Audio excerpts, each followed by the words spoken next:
ఉదయకాలపు దేవుని ప్రత్యక్షత.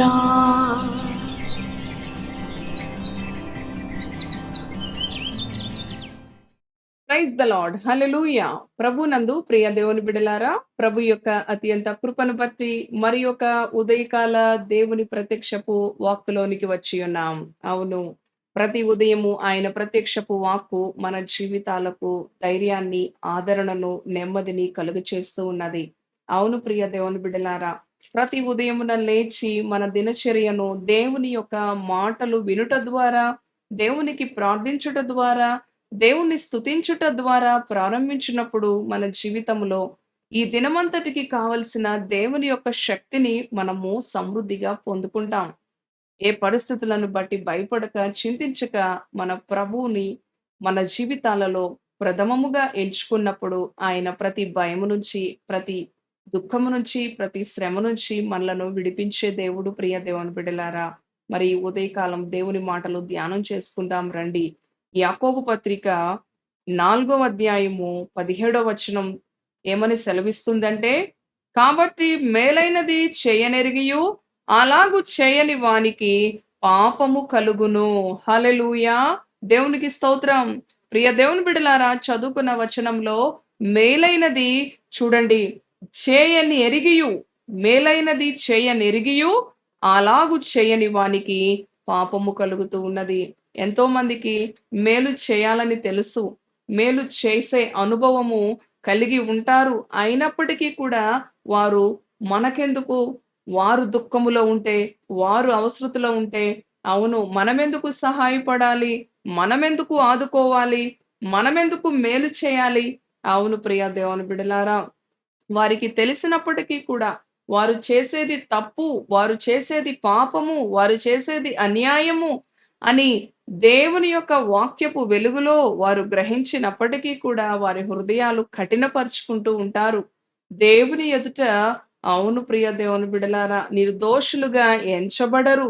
ప్రభు అంటూ ఉన్నాడు ఈ ఉదయకాలం మనందరితో కూడా, కాబట్టి మేలైనది చేయనెరిగియు అలాగు చేయని వానికి పాపము కలుగును. ఈ దుర్దినాలలో స్వార్థం విస్తరిస్తా ఉంది ప్రియ దేవుని బిడలారా. అవును, మరి ఎంతో మంది మేలు చేయుటలో వెనక పడిపోతూ ఉన్నారు. స్వార్థము ఎంతసేపటికి నేను, నాది కదండి. మరి అవును ప్రియ దేవుని బిడలారా, దేవుని వాక్యం చెప్తా ఉంటుంది, మరి అందరూ తమ సొంత కార్యాలే చూసుకుంటున్నారు. యేసుక్రీస్తు కార్యాలు చూడట్లేదు. దేవుని చిత్తాన్ని నెరవేర్చట్లేదు. దేవుని రాజ్యాన్ని, నీతిని వెదుకుటలో, అవును ప్రియ దేవుని బిడలారా, నిర్లక్ష్యతను వహిస్తున్నారు అని చూసారా? మరి మరి ఉదాహరణగా చూడండి, ఇదే పరిశుద్ధ గ్రంథములో 2వ రాజులు 5వ అధ్యాయంలో కనిపిస్తా ఉంటది. 19వ వచనం నుంచి గనక మనము గమనించినట్లయితే ప్రియ దేవుని బిడలారా, నయమానుకు కలిగిన కుష్ఠరోగము గెహజీకొస్తా ఉంది. అది ఏ అనుభవంలో వచ్చిందో తెలుసా? మేలైనది అతను ఎరిగియు, మంచి అనుభవము ఎరిగియు, మరి అది చేయకుండా ఉన్నందువలన తనకి పాపము లభించి ఉన్నది, శాపము లభించి ఉన్నది. మరి గొప్ప ప్రవక్త అయిన ఎలీషా దగ్గర శిష్యత్వములో ఉన్న గెహజీకి తెలుసు ఏది మేలో, ఏది కీడో, ఏది మంచో, ఏది చెడ్డదో. అవును ప్రియ దేవుని బిడ్డలారా, ఏది పరిశుద్ధమైనదో, ఏది అపవిత్రమైనదో అయినప్పటికీ కూడా చేయనెరిగియు చేయకుండుట వలన పాపము కలుగుతూ ఉన్నది అన్న అనుభవంలో గెహజీ జీవితం నశించిపోయినది.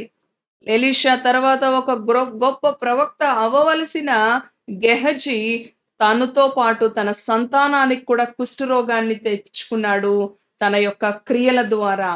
దేవుని ఎదుట, అవును, మేలైనది చేయనెరిగియు చేయకుండుట ద్వారా ప్రియ దేవుని బిడలారా పాపాన్ని కొని తెచ్చుకున్నాడు.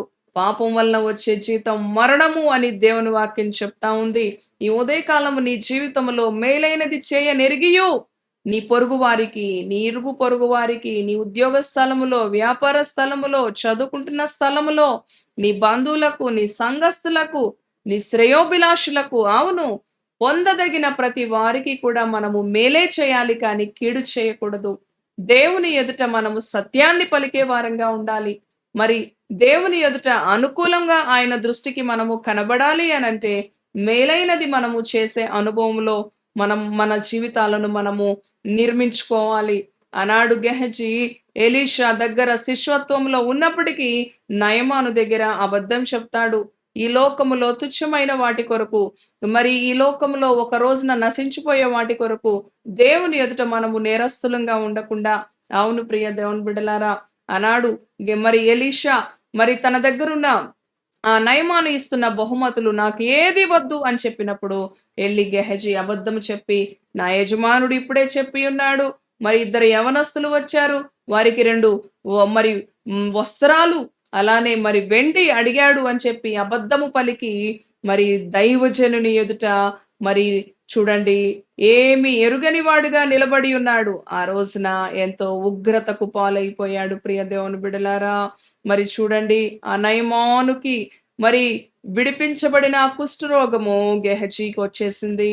గెహజీ జీవితము మరి ఎంతో దుఃఖకరమైన అనుభవంలో, పాపకరమైన అనుభవంలో ముగించబడింది.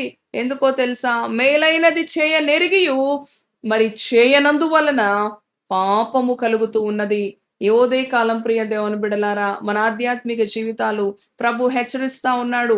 మనము దేవుని పిల్లలంగా పిలువబడుతూ, మనము దేవుని యొక్క పరిశుద్ధ జనాంగముగా, ప్రేమ కలిగిన బిడ్డలంగా, సహాయం చేసే బిడ్డలంగా, ఆదరించే బిడ్డలముగా, అవును ప్రియ దేవుని బిడ్డలారా, అనేకుల కన్నీళ్లు తుడిచే బిడ్డలంగా, అనేకులకు సహాయపడే బిడ్డలంగా ఉన్నప్పటికీ కూడా మనకు ఏమి పట్టనట్లు, అవును ప్రియ దేవుని బిడలారా, ఏమీ తెలియనట్లు వ్యవహరిస్తూ ఉన్నట్లయితే అది పాపము అని దేవుని వాక్యం తెలియచేస్తా ఉంది.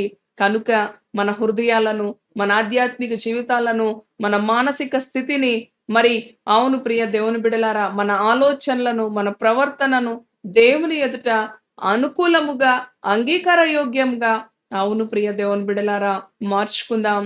అవును, మనము మేలు చేసే వారముగా ఉండాలే కానీ కీడు చేసే వారముగా ఉండకూడదు. దేవుని సంబంధులం, మనము వెలుగు సంబంధులం.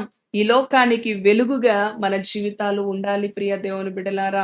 కనుక ఈ ఉదయకాలం ప్రభు మనతో మాట్లాడి ఉండగా, మరి ఒకసారి ఈ ఉదయకాలం మన ఆధ్యాత్మిక జీవితాలను నూతనీకరించుకొని దేవునికి లోబడదాం, దేవుని శక్తిని పొందుకుందాం, ప్రార్థన చేసుకుందాం. పరిశుద్ధుడా, కృపగలిగిన తండ్రి, మేలైనది చేయనెరిగియు దానిని చేయని వారికి పాపము కలుగుతూ ఉన్నది. గెహజీకి తెలుసు ఏది మేలో, ఏది పాపమో. అయినప్పటికీ తన మనసును కఠినపరుచుకున్నందువలన ఎంతో పాపానికి, శాపానికి గురయ్యాడు. ఈ ఉదయకాలం ఈ మాటలు విన్న నీ బిడ్డలు, అవునయ్యా, మన కొరకెందుకు, అవసరమా, అవునయ్యా, ఎన్నో ఆలోచనలు, తండ్రి నీకు వందనాలు. దేవుని పిల్లలుగా తమ సొంత కార్యాలే కాదు, అనేకుల కొరకు కూడా సహాయపడేవారుగా, నీ ఎదుట నిందారహితులుగా, నీ ఎదుట అనుకూలముగా, నీ బిడల యొక్క ప్రవర్తన, నీ బిడల యొక్క మాట, నీ బిడల యొక్క ఆలోచన, నీ బిడల యొక్క నడవడిక తమ పొరుగు వారికి, తమ తోటి వారికి సహాయపడే విషయంలో, మంచి ఆలోచన ఇచ్చే విషయంలో, మంచి మార్గాన్ని చూపించే విషయంలో నీ బిడ్డలు తప్పిపోకుండా నీ బిడ్డలను ఆశీర్వదించమని, దీవించమని, ఎక్కడ ప్రభువా సాతాను వారిని ఏ విధంగా ఉపయోగించుకోకుండా, సాతానుకి వారి జీవితాల్లో, వారి కుటుంబాల్లో చోటివ్వకుండా నీ యొక్క పరిశుద్ధాత్మ శక్తి చేత నీ బిడ్డలను కాపాడమని, భద్రపరచమని, ఈ దినమంతటికి కావలసిన నీ కృపతో నీ బిడ్డలను ఆవరించి ఉండమని యేసు నామములో ప్రార్థిస్తున్నాను తండ్రి. Amen. Amen. Praise the Lord. God bless you. Thank you.